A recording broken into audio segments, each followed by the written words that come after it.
The story begins in 2051, where we see soldiers falling from the sky, landing in water, and emerging armed with guns.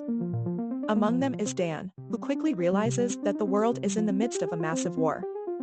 The scene then shifts 28 years back to a celebration at Dan's home for his daughter Murray's birthday.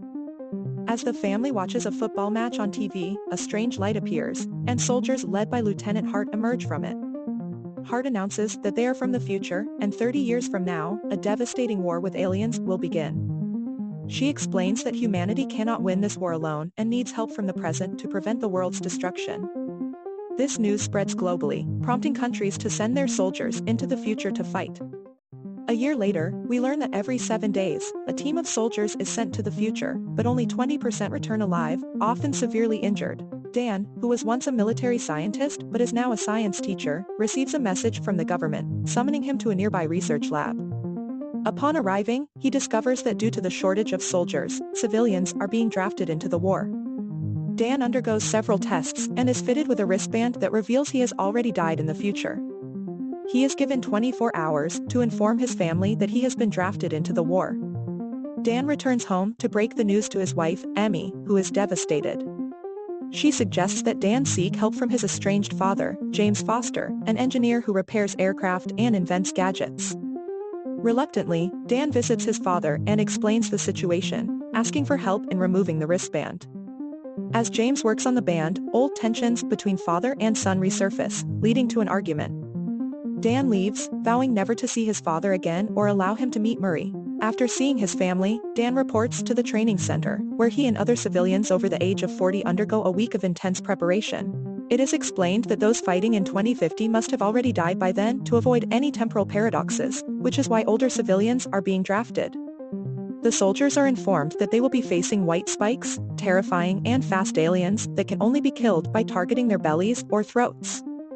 The military also reveals that they have never found the alien spaceship or any evidence of a landing, only that the first attack occurred in Russia and then spread worldwide.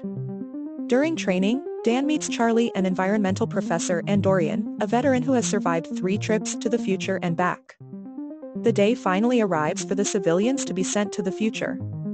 However, a technical fault in the time machine causes them to fall from the sky instead of landing safely. Many die upon impact, but those who survive, including Dan, find themselves contacted by the commanding officer of the future, Lieutenant Foster, who is revealed to be Murray, now a colonel. Murray briefs Dan and his team on their mission to retrieve important hard drives and experimental medicines from a nearby research center before the area is bombed. They race to the lab, gather the materials, and head out, but are ambushed by Whitespikes. These aliens are incredibly powerful, and bullets have little effect on them. Several of Dan's team members are killed before the military arrives, but even they struggle against the relentless aliens. A massive bomb is dropped, killing many aliens, but also some of Dan's comrades. Dan wakes up in a military camp, where Murray explains that the only way to stop the aliens is by creating a toxin from the DNA of a female Whitespike, as she is the one breeding the others. If the female is killed, no more aliens will be born, and the remaining ones can be wiped out. They head to a location where the female Whitespike is hiding underground. Murray warns Dan to stay behind while she and her team capture the creature. However, the female calls for help, and soon, a swarm of male Whitespikes arrives. Dan, seeing his daughter in danger, rushes to help. They manage to capture the female and load her onto a helicopter, but the male aliens kill many soldiers in the process. Later, Murray reveals to Dan that when she was 12, he left her and her mother, and he later died, leaving her with deep resentment. Dan is heartbroken, realizing how much he hurt his daughter, and regrets abandoning his family. They are soon flown to a secure army center in the middle of the ocean, where no aliens can reach. The female Whitespike is kept there, and Murray begins extracting her DNA to create the toxin. It's a race against time, as they need to produce a 100% effective toxin before Dan's 7 days in the future are up and forcing him to return to 2022. Just as they achieve the perfect toxin, the female Whitespike awakens and screams, alerting the male aliens to her location. They attack in overwhelming numbers, killing many soldiers and freeing the female. In the chaos, Murray is severely injured. The time travel machine activates, and Dan tries to take Murray with him back to 2022, but the female Whitespike grabs her. Dan is forced to watch helplessly as the time machine pulls him back to the present, leaving his daughter behind. Back in 2022, Dan hands the toxin to Lieutenant Hart, urging her to mass-produce it and send it to the future. However, Hart reveals that the time link is now permanently closed, meaning they can no longer communicate with or send anything to the future. Devastated by Murray's death, Dan returns home, embraces his daughter, and spends the night in her room, haunted by the loss of his future child. Determined to prevent the alien invasion, Dan gathers his friends, Dorian and Charlie, and realizes that the first alien attack in Russia likely means that the aliens arrived long before 2050, possibly trapped in ice until global warming released them.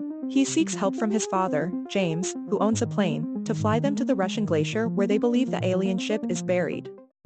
With a team, they reach the glacier island and use explosives to uncover an alien ship that crashed long ago.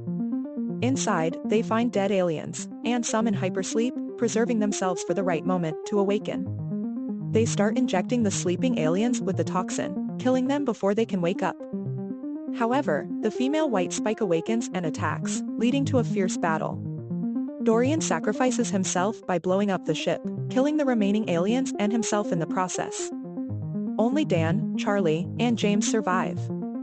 They learn that one alien has escaped, the powerful female Whitespike. James sets a trap with a disguised jacket, tricking the Whitespike into thinking there is a human to attack. As the alien charges, James shoots it with a sniper, while Dan injects it with the toxin. The Whitespike screams in pain, but before it dies, it severs its own limb to prevent the toxin from spreading through its body. The Whitespike, now enraged, prepares for a final attack. In a desperate move, James cuts his hand, drawing the alien's attention away from Dan. Dan then seizes the moment, slashing the alien's throat and shoving the toxin down its mouth. The creature falls off a cliff, smashing into rocks below, and finally dies. With the threat eliminated, the world is saved from the impending alien invasion. In the aftermath, Dan reconciles with his father and brings him home to meet his granddaughter Murray. The film ends on a hopeful note, with the family reunited and the world safe once more. Stay tuned for the next movie recap.